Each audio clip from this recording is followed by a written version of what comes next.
वन्देऽहं श्रीगुरो श्रीयुतपदकमलं श्रीगुरून् वैष्णवांश्च श्रीरूपं सागरजातं सहगण रघुनाथान्वितं तं सजीवं साद्वैतं सावधूतं परिजनसहितं श्रीकृष्णचैतन्यदेवं श्रीराधा कृष्णपादान् सहगण ललिता श्रीविशाखान्वितांश्च यस्य प्रसादात् भगवत्प्रसादो यस्या प्रसादान् न गतिः कुतोऽपि ध्यायं स्तुवंस्तस्य यशस्त्रिसन्ध्यां वन्दे गुरुः श्रीचरणारविन्दं नमो महावदान्याय कृष्णप्रेमप्रदायते कृष्णाय कृष्णचैतन्य नाम्ने गौरत्विषे नमः। हे कृष्ण करुणा सिंधु दीनबंधु जगत्पते गोपेश गोपिका कांत राधा कांत नमोस्तुते। तप्त कांचन गौरांगी राधे वृंदावनेश्वरी वृषभानुसुते देवी त्वं नमामि हरि प्रिय। जय रूप सनातन भट्ट रघुनाथ श्रीजीव गोपाल भट्ट दास रघुनाथ ए छय गोसाईर कोरी चरण बंदन जहाँ होइते विघ्ननाश अभीष्ट पूरण वाञ्छाकल्पतरुभ्यश्च कृपा सिन्धुभ्य एव च पतितानां पावनेभ्यो वैष्णवेभ्यो नमो नमः। हरे कृष्णा कृष्णा कृष्णा हरे हरे हरे राम राम राम हरे हरे। आज हम श्रीपाद नरोत्तम दास ठाकुर महाशय की एक और प्रार्थना पर चर्चा करेंगे। बड़ी ही सुंदर प्रार्थना है। नरोत्तम दास ठाकुर महाशय की सारी प्रार्थनाएं वस्तुतः हृदय को बहुत ज़्यादा विवल कर देती हैं, हृदय में अनेकानेक भावों को तरंगायित कर देती हैं सारी प्रार्थनाएं। आज ऐसी एक और अपूर्व प्रार्थना पर हमारी चर्चा रहेगी। हरि हरि की मूर करम गति मंद ब्रजे राधा कृष्ण पद न भजिनु तिल आध न बुझिनु रागेर संबंध स्वरूप सनातन रूप रघुनाथ भट्टायुग भूगर्भ जीवलोकनाथ इहाँ सबारो पाद पद्म न सेविनु तिल आध आर की से पूरी बेको साध कृष्णदास कविराज रसिक भकत माझ जेहु कैलु चैतन्य चरित गौर गोविंद लीला सुनीते गलये शीला ताहाते न होइलो मोर चित से सब भकत संग जे कोरिलो तार संग के ने नहिलो वास कि मोर दुखेर कथा जन्म गुवाइनु वृथा धिक धिक नारोत्तम दास। हमारे प्यारे श्रीपाद नरोत्तम दास ठाकुर महाशय, जो कि समझ लीजिए कि निताई चांद के आवेश अवतार हैं, स्वयं नित्यानंद प्रभु हैं, और गौर प्रेम से पूरी तरह से भरे हुए हैं। प्रिया प्रियतम का प्रेम उनमें पूरी तरह से समाया हुआ है। लेकिन जैसा कि हमारे शास्त्र बताते हैं, जैसा कि हमारे प्यारे गुरुदेव अक्सर बताते आए हैं कि जिसके हृदय में बहुत अधिक प्रेम होता है भगवान के प्रति, उसी का हृदय दीनता से परिपूर्ण होता है, यानी वो दैन्य से भरा हुआ होता है। और हमारे प्यारे श्री नरोत्तम दास ठाकुर महाशय परम प्रेमी भक्त हैं, नित्य परिकर है भगवान के, और इसीलिए बहुत अधिक दीनता से भरे हैं, दैन्य है। और ये सारी उक्तियां जो हैं कि हरि हरि हाय हाय कि मोर करम गति मंद, मेरे कर्म की कैसी गति है, कितनी मंद गति है। अपने आप को मानो धिक्कार रहे हैं, कह रहे हैं कि ब्रज में श्री प्रिया प्रियतम का चरण मैंने थोड़ा सा भी नहीं भजा, थोड़ा सा भी सेवा नहीं किया, मैंने राग का संबंध ही नहीं समझा कि राग का संबंध क्या है। बहुत ही सुंदर भाव है। अब नरोत्तम दास ठाकुर महाशय की कर्म कहाँ बंद हो सकते हैं? सोचिए, मैं अक्सर सोचती हूँ कि हमारे जो नित्यानंद प्रभु हैं, हमारे जो प्यारे गौर चंद्र हैं, इन्होंने पतित पामर को, पात्र अपात्र कुपात्र सुपात्र सबको बिना सोचे समझे प्रेम से भर दिया, कृष्ण प्रेम की सुदुर्लभ दौलत से माला माल कर दिया।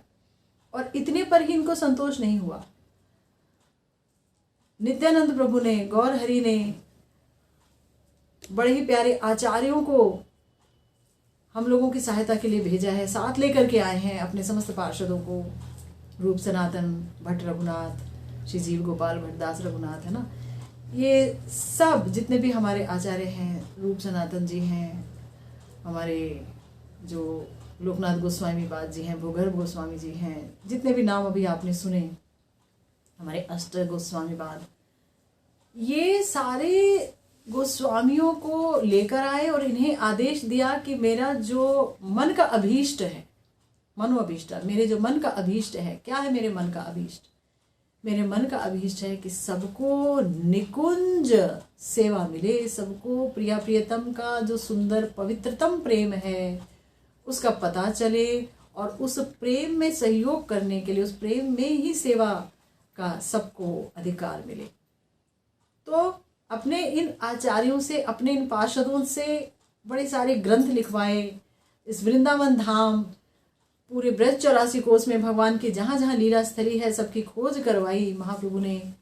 और जब ग्रंथ लिखवा दिए तो ग्रंथ लिखवाने के बाद ही वो संतुष्ट हो गए, ऐसा नहीं है। ग्रंथ लिख रहे हैं रूप सनातन जी, ग्रंथ लिख रहे हैं हमारे जीव गोस्वामी पाद जी, हमारे रघुनाथ दास गोस्वामी जी। अब ये ग्रंथ तो लिख लिए गए और ये वृंदावन में ही रह गए, वृंदावन में लिखे, वृंदावन की दौलत वृंदावन में ही रह गई। अब इसका प्रचार कैसे हो? सब जगत में प्रचार करना है, गौड़ देश में विशेषकर से प्रचार करना है जहां से महाप्रभु आए हैं। तो महाप्रभु ने कहा कि चलो हम तीनों फिर से चलते हैं प्रचार के लिए।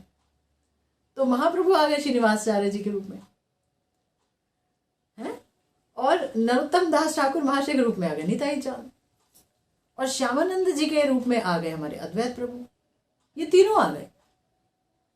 तो कहाँ इनके चरण की वंदना करके हमारे समस्त गोस्वामियों ने ग्रंथ लिखा, और कहाँ नित्यानंद प्रभु ने कहा नहीं भाई, तुमने इतना बढ़िया काम किया है कि दिल सुप्रसन्न हो गया, अब हम तुम्हारी वंदना करेंगे।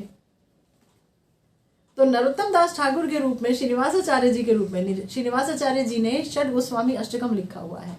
वंदे श्री रूप सनातन भट्ट रघुनाथ, श्री जीव गोपाल दास रघुनाथ, जो लिखा हुआ है वो सारा कुछ कौन लिखे हैं? हमारे श्रीनिवासाचार्य जी। तो श्रीनिवासाचार्य जी ने षड गोस्वामी अष्टकम लिखा हुआ है। कृष्णोद कीर्तन गान नर्तन परो प्रेमामृतांबु निधि, इतना सुंदर लिखा है, इतना सुंदर है वो। तो वंदना कर रहे हैं महाप्रभु अपने इन अष्ट गोस्वामियों की, जिनको कि उन्होंने अपना विरह दिया, जिनको कहा कि तुम जाओ और जाकर के वृंदावन में ही रहो, समस्त गोस्वामियों का दिल फट गया ये आज्ञा सुन करके। एक एक गोस्वामी की कथा सुनिए आप। ना सनातन गोस्वामी जी छोड़ना चाह रहे हैं महाप्रभु को, ना रूप जी छोड़ना चाह रहे हैं। लोकनाथ जी की तो हालत ही खराब हो गई। भूगर्भ जी कह रहे हैं कि ठीक है, अगर आप जाने को कह रहे हैं तो चले जाएंगे, कोई बात नहीं, सब आ रहे हैं, कोई अवज्ञा नहीं कर रहा है।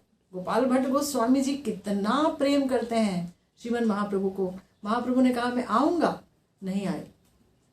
गोपाल भट्ट जी जब यहाँ आए तो महाप्रभु नहीं आए। लेकिन जब उन्होंने राधा रमण को प्रकटित किया तो राधा रमण जी ही महाप्रभु के रूप में मानो आ गए, है ना। तो ऐसा ही लगा समस्त गोस्वामियों को कि महाप्रभु जो है राधा रमण एक ही तत्व है, दोनों एक ही तत्व है ना। तो वो जो इतना बड़ा गौर विरह सह रहे हैं हमारे समस्त गोस्वामीगण, तो वो महाप्रभु से देखा नहीं गया। महाप्रभु ने देखा भी तो बहुत ज़्यादा प्रशंसा की है उस आज्ञा की, पालन की, कि जो जिस तरह से इन गोस्वामियों ने इस आज्ञा का पालन किया, पूरा तन मन धन लगा दिया, भजन किया, भजन का आचरण करके दिखाया, ग्रंथ लिखे, हम लोगों के लिए अपना उद्गार भेज दिया। लेकिन अब ये इन चीज़ों का प्रचार कौन करेगा?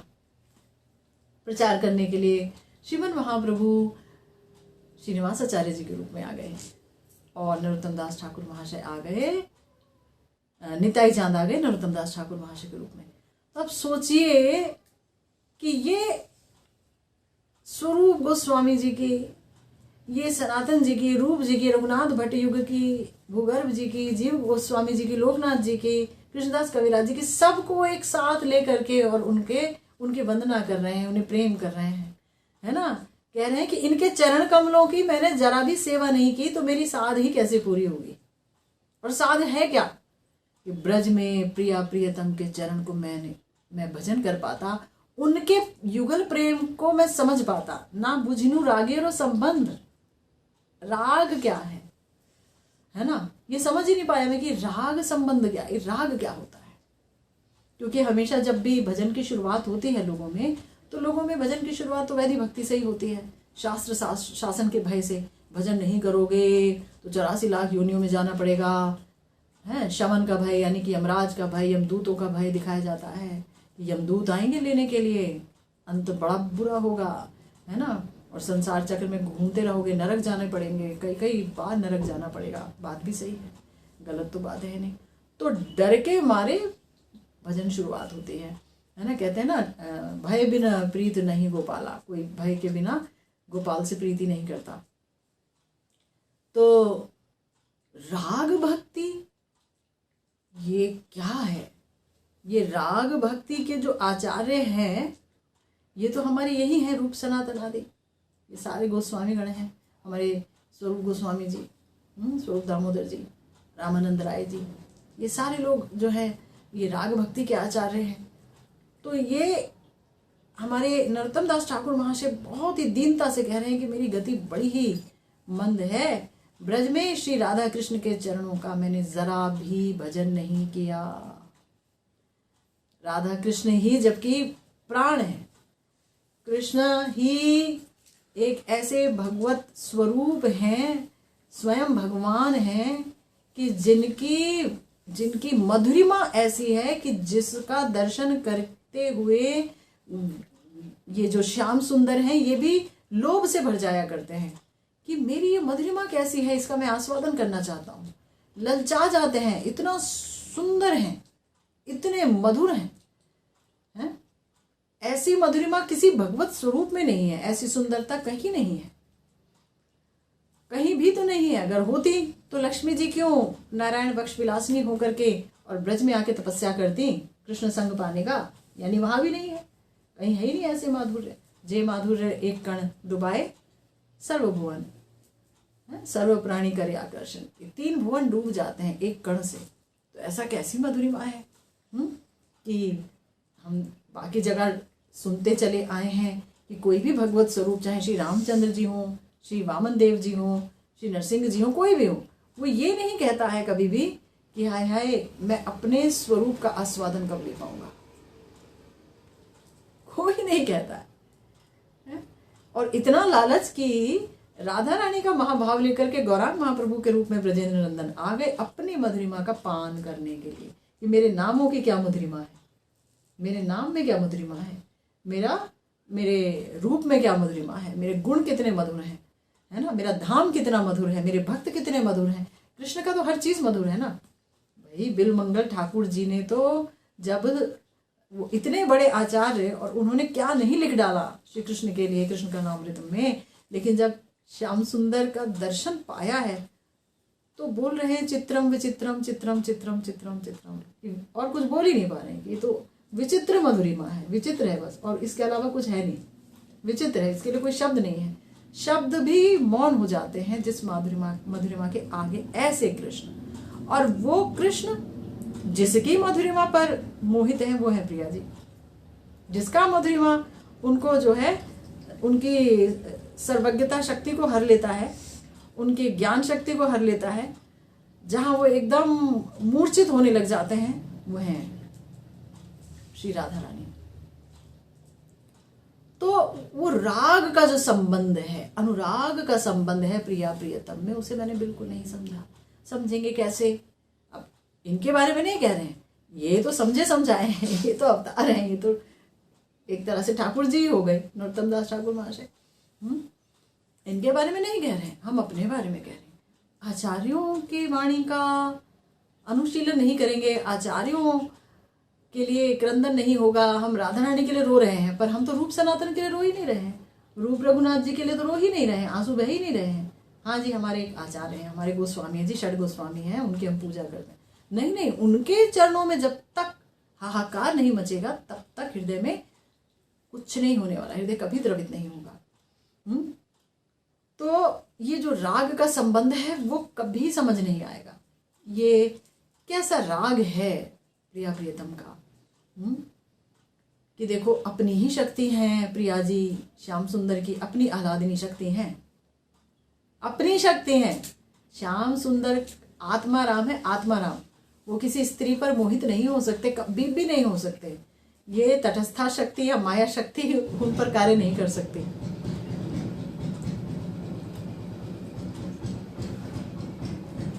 तो ये कार्य कौन कर सकती है? जीव पर, श्री कृष्ण पर। तो कृष्ण पर कार्य कर सकते हैं उनकी अपनी ही शक्ति, और वो शक्ति है आह्लादिनी शक्ति, भगवान की अपनी स्वरूप शक्ति, भगवान की अपनी अंतरंगा शक्ति है ना।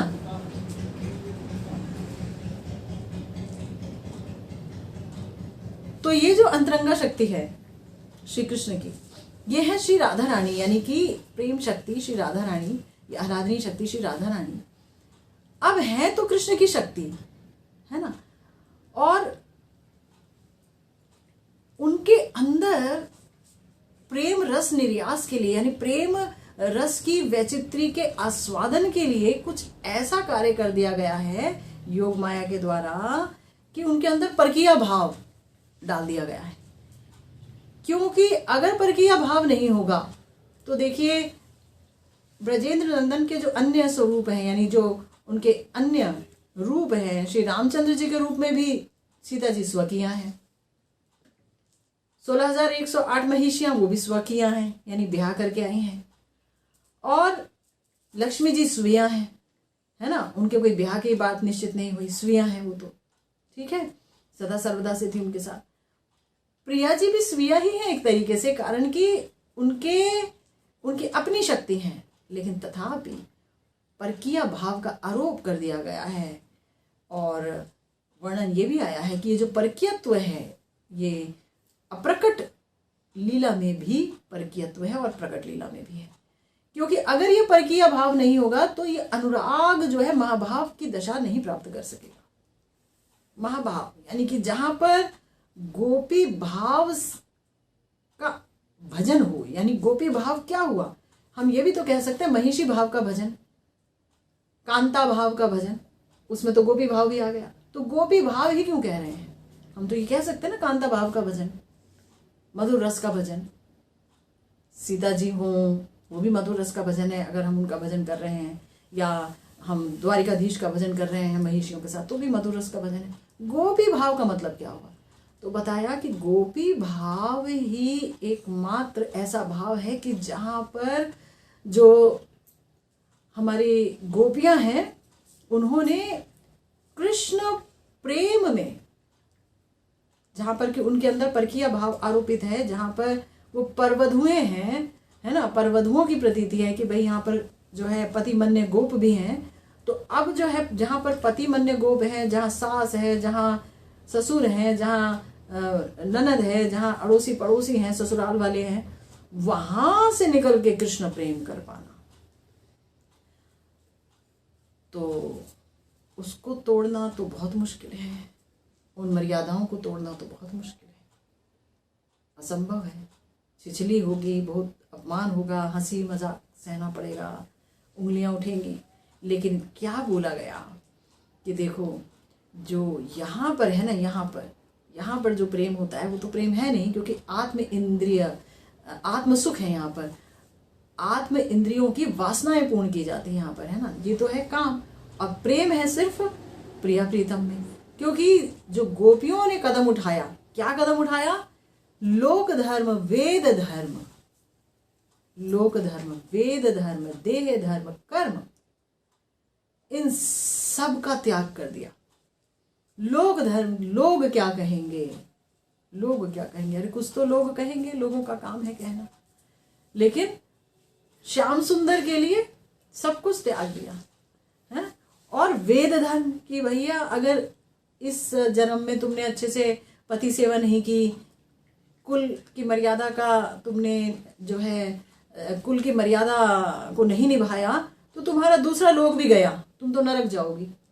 यही बात है ना। वेद धर्म का मतलब क्या है? वेद धर्म का मतलब यही है कि तुम नरक जाओगे, तो नरक जाएंगे, वो कह रहे तो जाएंगे जाएंगे। वेद धर्म का भी त्याग, लोक धर्म वेद धर्म और देह धर्म। भूख लगी है, प्यास लगी है, क्या क्या अंदर क्या उठ रहा है, पहले अपने आप को तो पूरा कर लें। अपने सुख की तो कोई बात हो तो सुख तो देह को ही दिया जाता है। आत्मा देह के माध्यम से सुख भोगने की आदि है। आत्मा कहाँ सुख लेती है? आत्मा का असली सुख तो कृष्ण चरणों में है। लेकिन ये देह धर्म भी त्याग दिया कि देह को कुछ जरूरत ही नहीं है, हम जैसी भी हैं कैसी भी, हमें कृष्ण सेवा करनी है, बस कृष्ण सेवा ही एकमात्र हमारा सब कुछ है। और कर्म कि तुम्हारे ये इतने सारे तुम एक विधाता हो, तुम्हारे ये कर्म है, वो सारी चीजों को काट दिया। लज्जा, स्त्रियों के लिए लज्जा ही सबसे बड़ा आभूषण है। गुरुदेव कहते हैं कि लज्जा इतना बड़ा आभूषण है कि प्राण से ज्यादा प्रिय है स्त्रियों को, प्राण से ज्यादा प्रिय। इसलिए जब यहाँ पर बाहर के लोगों का अटैक होता है तो यहाँ की जो रानियां थी, अगर उनकी इज्जत पर बात आ जाती थी तो वो जो है आग में कूद जाती थी, लेकिन किसी के हाथ नहीं आती थी। तो लज्जा इतना प्रिय है, लेकिन उसका भी त्याग दिया।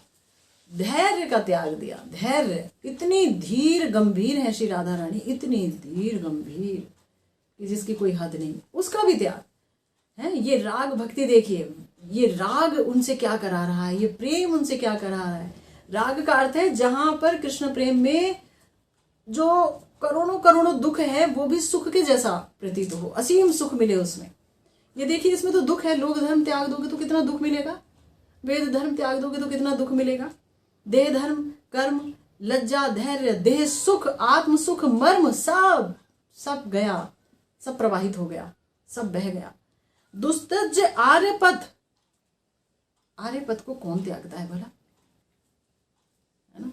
लेकिन वो भी दुस्त्यज्य बोल दिया पहले ही हमारे कृष्णदास कविराज गोस्वामी पाद जी ने। दुस्त्यज्य भैया ये नहीं त्यागा जा सकता, ये कोई औरत नहीं त्यागती ये इसका त्याग संभव नहीं है। महिषियां नहीं त्याग सकती आर्यपथ, कुल मर्यादा नहीं त्याग सकती, ब्याह की मर्यादा, ब्याह ही करना होगा, ऐसे रहना होगा, मैं रानी के रूप में रहूंगी, कोई नहीं त्याग सकता। ये भी त्याग दिया। निज परिजन, अरे भाई परिवार तो हो, परिवार की तो बहुत आवश्यकता है ना, कैसे रहेंगे, कैसे जिएंगे, वो भी त्याग दिया, त्याग हो गया। स्वजन करे जतो ताड़न भत्सन, सर्व त्याग करी करे कृष्ण भजन। स्वजन, कितना स्वजनों ने, स्वजन चाहे कितना ताड़न भत्सन करे तो भी सब कुछ खुशी खुशी सह लेती हैं कृष्ण के लिए, कृष्ण सुख के लिए। कृष्ण सुख हेतु करे प्रेम सेवन, यहाँ के कहिए कृष्ण दृढ़ अनुराग, स्वच्छ धौत वस्त्र जैसे नाही कोई दाग। तो ये जो बोला गया यह है गोपी भाव, यह है राग, जहां पर असीम प्यास है कृष्ण सेवा की, असीम प्यास। और उस असीम प्यास को लेकर के श्री कृष्ण की तरफ बह रही हैं गोपियां, भाग रही हैं, दौड़ रही हैं, तब उनका अनुराग महाभाव की कक्षा में कहलाता है। उनका अनुराग महाभाव को छूता है, वो महाभाववती कहलाती हैं। ये महिषियां नहीं कर सकती, ये कोई नहीं कर सकता, ये सिर्फ गोपियां कर सकती है। इसीलिए गोपी भाव कहा गया है कि जो गोपी भाव का यानी गोपियों का अनुगत्य करेगा, उनके अंदर ये सारे सिम्टम्स, ये सारे लक्षण होंगे। प्रिय प्रियतम ही अपने। तो ना भजिनु तिल आध, ना बूझिनु रागेर संबंध।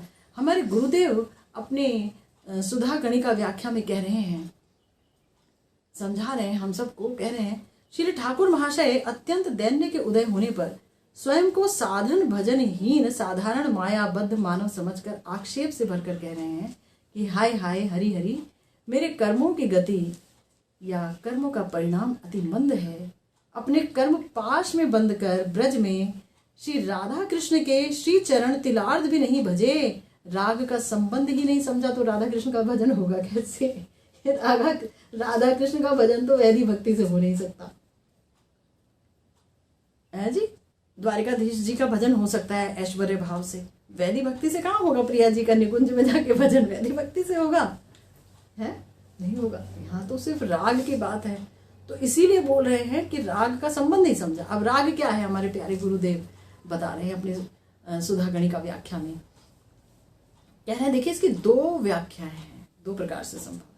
पहला, श्री कृष्ण में स्वाभाविक परम आविष्टता ही राग है, कृष्ण संबंध या संयोग, यानी कि राधा रानी ललिता आदि सखियां अन्य ब्रज देवियां रागवश जिस प्रकार श्री कृष्ण के साथ संयोग प्राप्त करती हैं, वह जानना ही राग का संबंध समझना है कि कैसे आती हैं राधा रानी। समर्था रति है उनकी रति उनसे सब कुछ करवा बैठती है, उनकी रति उनसे सब कुछ करवा बैठती है। कृष्ण रति बहुत ही सुदृढ़ है उनकी, है ना, तो सारा कुछ करा बैठती है, सब कुछ तोड़ने में समर्थ है, सब मर्यादाएं टूट जाती हैं, झटके से टूट जाती हैं। तो बोल रहे हैं कि ये समझना, ये संबंध समझना, ये राग का संबंध है। ससखी श्री राधा रानी की माधव के साथ, बड़ा ध्यान से सुनो, ये जो पंक्ति हमारे प्यारे गुरुदेव हमें समझा रहे हैं और बता रहे हैं और वार्न कर रहे हैं, सचेत कर रहे हैं। ससखी, राधा कृष्ण की उपासना बिना सखियों के अनुगत्य के नहीं हो सकती।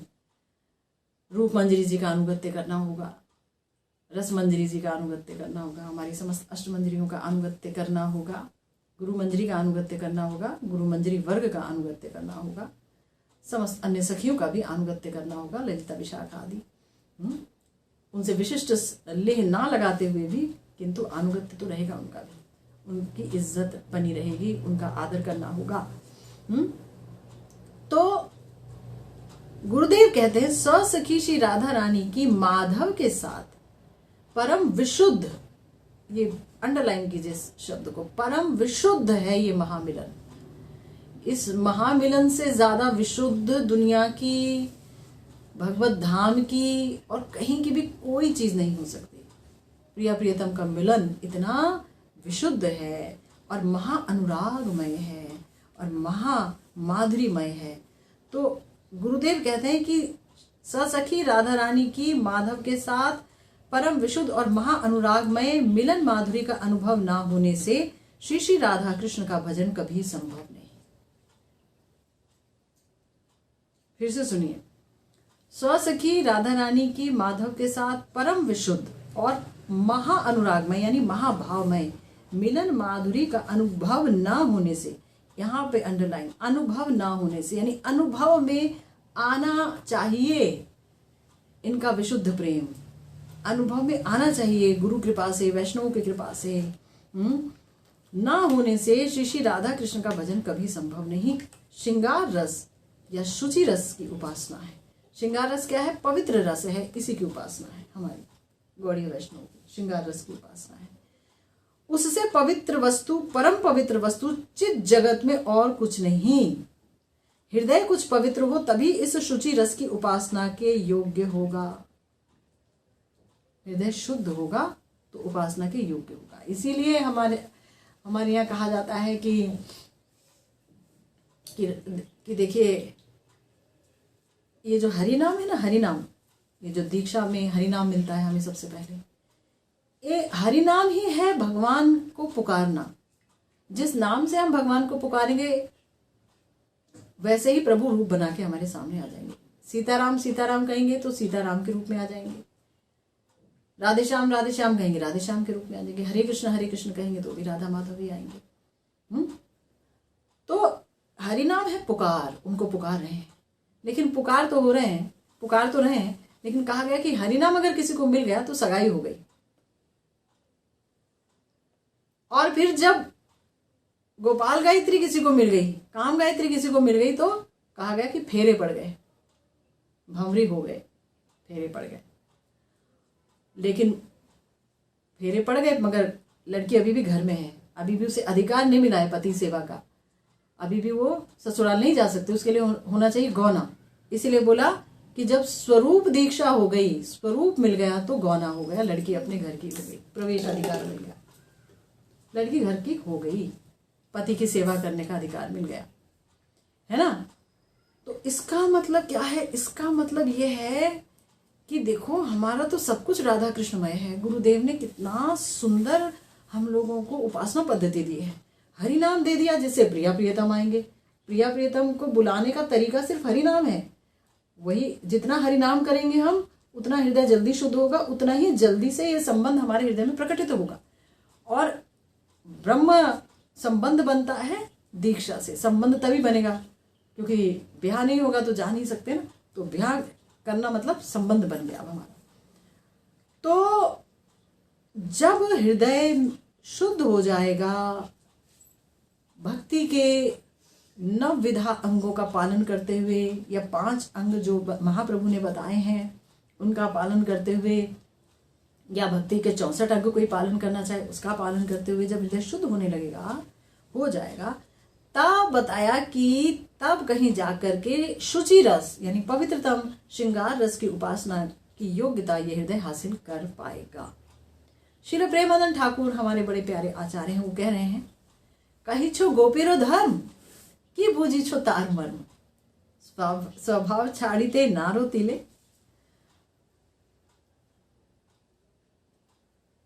मतलब ये ना हमारी आंखें खोल देने वाली लाइन है ये पंक्ति। ये मेरे जैसे जीव पर अप्लाई करती है। मैं गोपी भाव का भजन ली तो हूँ गुरुदेव के पास से, लेकिन कर नहीं पा रही हूँ। बहुत कुछ आड़े आ जाता है, पर आप लोग कर सकते हो, है ना। आप लोग कर सकते हो, आप समर्थ हैं।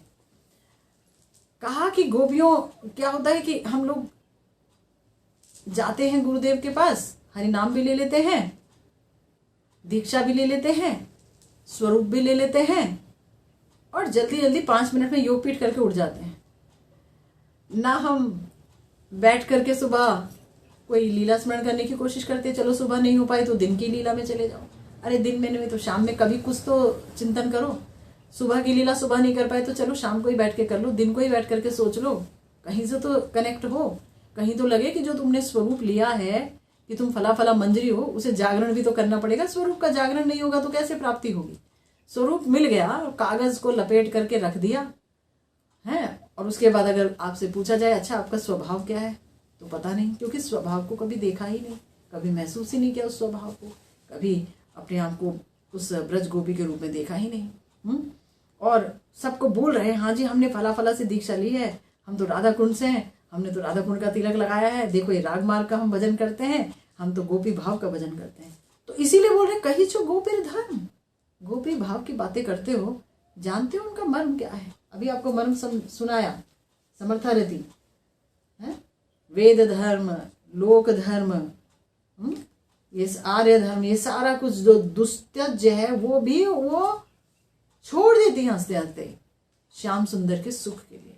तो प्रिया प्रियतम के सुख के लिए सब कुछ कर सकते हैं जो, वही, और वो भी क्या, निष्कपट भाव से, निरपराध भाव से अगर जब हम करने लगते हैं भजन, तो ये रति हमारे अंदर प्रकट होती है। यानी जो हमारे आचार्य महाभाव में स्थित हैं, क्योंकि वो निकुंज की मंजरियां हैं, तो उनके महाभाव का भी एक छीटा पोटा हृदय पर पड़ना स्वाभाविक है, जो उनके वाणी का अनुगत्य करता है। ये नहीं कि श्री रघुनाथ दास गोस्वामी जी विलाप कुसुमांजलि दे दिए, मेरे प्यारे गुरुदेव ने कितना वर्ष मेहनत करके श्री राधा रस सुधा निधि लिखी, एक एक श्लोक की इतनी अपूर्व व्याख्या की, इतनी अपूर्व व्याख्या की, लेकिन किताबें बंद करके अलमारी में पड़ी है। किसी एक दिन पढ़ेंगे पढ़ेंगे, हाँ सोचेंगे सोचेंगे सोचेंगे। विलाप कुसुमांजलि पढ़ते हो भाई, एक श्लोक भी पढ़ लो, नहीं पढ़ते। प्रेम भक्ति चंद्रिका नहीं पढ़ते। हाँ? तो फिर क्या क्या गोपी भाव का भजन कर रहे हो? क्योंकि हमारे गुरुदेव कहते हैं कि जब इनकी वाणी का आप अनुगत्य करोगे स्वरूप लेने के बाद, तो ही हृदय में लोभ जन्मेगा कि मुझे भी यही चीज प्राप्त करनी है। ये है राग भक्ति। अब वाणी का ही अनुगत्य नहीं किया तो राग भक्ति कहां से हो गई, है ना? तो कहिचो गोपीर धर्म की बूझिचो तार मर्म, स्वभाव छाड़ीते नारोतिले।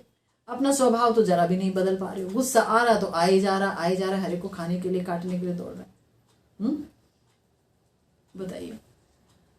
और हमारे श्रीमन महाप्रभु ने जब, हमारे ब्रजेंद्र नंदन ने जब महाप्रभु के रूप में प्रिया जी का भाव लिया, तो क्या कह रहे हैं वो? मतलब गुस्से की बात कर रहे हैं, वो तो कह रहे हैं तृणादपि सुनीचे न तरोरी पर सहिष्णुना मानिना मान दिन कीर्ति सदा हरि। वो तो कह रहे हैं मैं तो तृण से भी अधिक सुनीचेन की बात होनी चाहिए, तब उसके अंदर ये योग्यता जन्मेगी कि वो गोपी भाव का भजन करेगा। सारी योग्यताएं श्रीमन महाप्रभु ने अपने शिक्षाष्टकम में बता दी। अयि नंद तनुज किंकरम पतितम माम विस्मय भवाम बुधो कृपया तव पाद पंकज सिद्ध धूलि सदृशम विचिंतया। जो बोल रहे हैं कितनी बड़ी बात।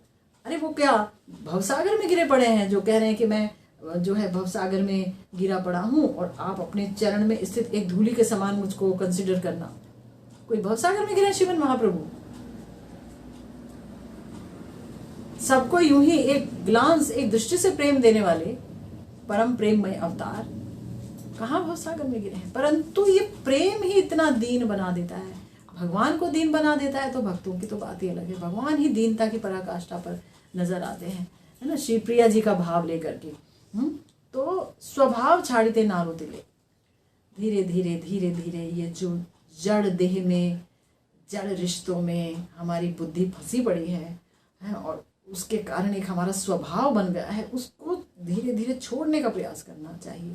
छूटेगा ही नहीं मगर अगर भजन नहीं होगा। भजन बढ़ाना चाहिए, भजन बढ़ाना चाहिए। तो भजन जब बढ़ेगा तो ये स्वभाव छूटेगा, तो इसी जन्म में हम गोपी भाव का आस्वादन कर पाएंगे गुरु कृपा से कुछ हद तक। फिर आगे बाबा बोल रहे हैं कि दूसरा रागेर संबंध का अर्थ होगा साधक का अपना संबंध। रागानुगा भक्ति में अभीष्ट श्री श्री राधा माधव और श्री राधा रानी की सखी मंजरियों के साथ साधक का अपना संबंध। अपना भी तो कोई संबंध है। गुरुदेव ने हमें स्वरूप दे दिया, स्वरूप देने के बाद, ये सिद्ध स्वरूप देने के बाद हमारा तो संबंध हो गया रूप जी से, रूप मंजरी जी से तो हमारा संबंध हो गया। राधा रानी से तो मेरा संबंध हो गया कि मैं उनकी दासी अनुदासी हूं। अपनी गुरु मंजरी के कारण मैं अपने गुरु मंजरी जी की दासी हूं। तो राधा रानी की दासी मेरी गुरु मंजरी और उनकी अनुदासी में संबंध हुआ कि नहीं हुआ? हमारा तो संबंध हो गया। गुरुदेव ने दे दिया, हमें दीक्षा दे दी, राधा मंत्र दे दिया, गोपाल मंत्र दे दिया, काम गायत्री दे दी है, और प्रिया प्रियतम की मधुरिमा अब इससे ही झलमलाएगी गुरु कृपा से। तो हमारा संबंध हो गया राधा रानी की सखी मंदिरों के साथ। अब वो सखियां हमारे लिए पराई नहीं है, वो हमारी अपनी हैं। हम सखी समाज में बैठने के काबिल खुद को बनाएं, ये हमारे ऊपर है, भजन के ऊपर।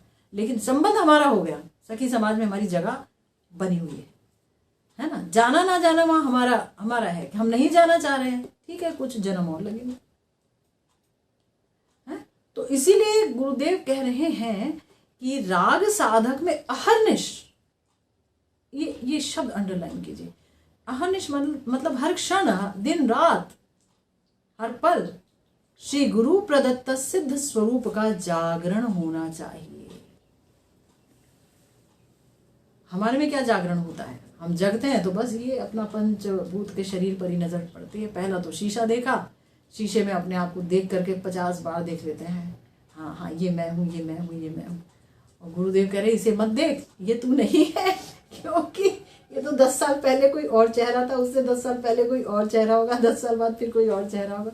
तू कहाँ है? तू किन चेहरों में खुद को खोजता है? वो चेहरे जो ढलते जा रहे हैं, बदलते जा रहे हैं, इन बदलते चेहरों में तू कहाँ है आखिर? तो गुरुदेव ने कहा फिक्र मत करो, मैंने तुम्हें एक चेहरा दे दिया है, मैंने तुम्हें 11 भाव दे दिए हैं, 11 भाव दे दिए हैं तुम्हारे स्वरूप के। तुम्हारा वही चेहरा है, तुम वही हो, तुम थी वही, तुम हो वही, तुम रहोगी वही। तुम नित्य सेविका हो प्रिया जी की, नित्य रहोगी। वही वहां पर नित्यता है, वो सुंदर देह जो कभी क्षीण नहीं होती। और ये परिणाम प्राप्त देह, अब इसे कितना माज लूं, कितना चमका लूं, कितने जेवर पहन लूं। कहीं मैंने पढ़ा श्री कृष्ण की सुंदरता ऐसी है कि प्रिया जी की सुंदरता ऐसी है कि दोनों के शरीर पर जब आभूषण पहनाए जाते हैं तो आभूषण की शोभा ही उनका बदन माधुरी होती है। आभूषण वैसे अपने से शोभायमान नहीं होते, आभूषणों की शोभा बढ़ती है उनकी बदन माधुरी पर जाकर। सोचिए, मतलब भूषण को भी जो आभूषित कर दे, यानी भूषण भी जिससे शोभा प्राप्त करे, ऐसी बदन माधुरी हमारे प्रियतम की है ना। और हम जो है अपने इस जड़ शरीर पर हम क्या लटकाएंगे? सोना, चांदी, हीरा, मोती, पत्थर क्या लटकाते रहेंगे? सोचो। तो ये क्या बोल रहे हैं हमारे गुरुदेव, क्या बोल रहे हैं? देखो कि गौड़ीय वैष्णव साधक का प्रिया जी के साथ जो संबंध है उसमें देह आवेश बाधक है। वन लाइन, देह आवेश बाधक है, बाधक है, बाधक है। तो क्या आना चाहिए हमारे अंदर? भाव। आत्मानम चिंतये तत्र तासाम मध्य मनोरमा रूप यौवन संपन्नाम किशोरीम प्रमदाकृतिम। अपने आप को हमेशा यही चिंतन करो कि मैं उन सखियों के बीच में किशोरी हूं, रूप यौवन से संपन्न हूं, हैं, मनोहर हूं। मेरा भी सौंदर्य कम नहीं है, क्योंकि प्रिया जी की सेविका हूं, मैं प्रिया जी की हूं, स्वामिनी की हूं, मैं, मेरी है स्वामिनी। ये मैं बता रही हूं जो होना चाहिए। मुझ में ये भाव नहीं है। वो वक्ता जरूरी नहीं है वो सब आचरण में भी ला पा रहा हो, ये मेरी अयोग्यता है, लेकिन आप लोग कर सकते हैं। आपके पास समय भी है, शरीर भी है, और हमारे गुरुदेव की शिक्षाएं भी हैं, है ना। तो आत्मानाम चिंतयेत् तत्र तासाम मध्य मनोरमाम रूप यौवन संपन्नाम किशोरीम प्रमदाकृतिम।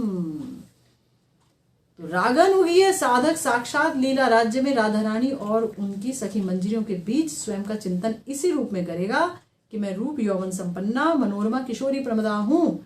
अतएव गोपी भाव कोरी अंगीकार, रात्रि दिने चिंते राधा कृष्णेर विहार, सिद्ध देह चिंती करे तहां ही सेवन, सखी भावे पाए राधा कृष्णेर चरण। पूरा बता दिया कि गोपी भाव अंगीकार करो।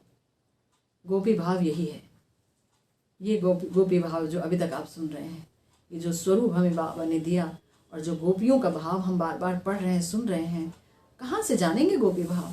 बिल्कुल नहीं जान पाएंगे अगर हम अपने प्यारे गुरुदेव के ग्रंथों को ऐसे ही पढ़ा रहने देंगे। इतने वर्ष की मेहनत हमारे गुरुदेव की, सिर्फ इसलिए कि सब लोग अपने स्वरूप को सिद्ध कर सकें। हमारे आचार्यों की वाणी का अनुशीलन करते करते, उसी में डूब डूब के, उनके लिए हाहाकार करते करते, रूप रघुनाथ पदे हुई व्याकुलते, उनके लिए हृदय में व्याकुलता ला करके, समझ गया? तब होगी बात। तब क्या होगा? तब गोपी भाव अंदर संचारित होगा, हृदय शुद्ध होगा। तब उस सिद्ध स्वरूप में रात्रि दिन चिंते कृष्णेर विहार, राधा कृष्ण का विहार चिंतन करिए उसी सिद्ध स्वरूप में। ये नहीं कि अपने आप से कोई कल्पना कर ली, मैं तो जी फला फला मंजरी हूं, मैंने सोच लिया अच्छा मैं ऐसी दिखती हूँ, अब मैं उस शरीर में कर, हो नहीं पाएगा, मिलेगा भी नहीं। गुरुदेव ने दे दिया, बस वो फाइनल है, वो फाइनल है। क्यों? क्योंकि उस पर उन्होंने जो भी दे दिया उस पर मोहर लगी है परम गुरुदेव की, उसके ऊपर समस्त गुरु परंपरा की उस पर मोहर लग चुकी है। तो वही सत्य है, और उस पर बिना संदेह के उसी भाव को लेकर के, उसी शरीर का भाव लेकर के कि वही मैं नित्य किशोरी हूँ, और उस शरीर में बैठ के प्रिया प्रियतम की सेवा करनी है, जड़ शरीर में नहीं। इस शरीर की सेवा वहां पर चलेगी नहीं, जा ही नहीं पाएंगे हम। और मजे की बात, जब जब हम अपने सिद्ध स्वरूप के बारे में चिंतन करेंगे, तब तब वो सिद्ध स्वरूप हमको प्रिया प्रियतम की सेवा में निकुंज में ले जाएगा। और जब जब हम अपने शरीर के चिंतन करेंगे, तो शरीर का चिंतन हमें कहाँ ले जाएगा? शरीर में ले आएगा, शारीरिक में ले आएगा, रिश्तों में ले आएगा, नातों में ले आएगा, दुनिया में ले आएगा। अब इस राग के संबंध को समझने का उपाय बता रहे हैं। राग के संबंध को कैसे समझा जा सकता है, इस पर हम चर्चा करेंगे, श्रीमन महाप्रभु ने चाहा तो। आज की भागवती कथा इसी के साथ यहीं विश्राम लेती है। जय जय श्री राधे श्याम, श्री गुरु निताई गौर सीतनाथ प्रेमानंदे, हरे हरि बोल।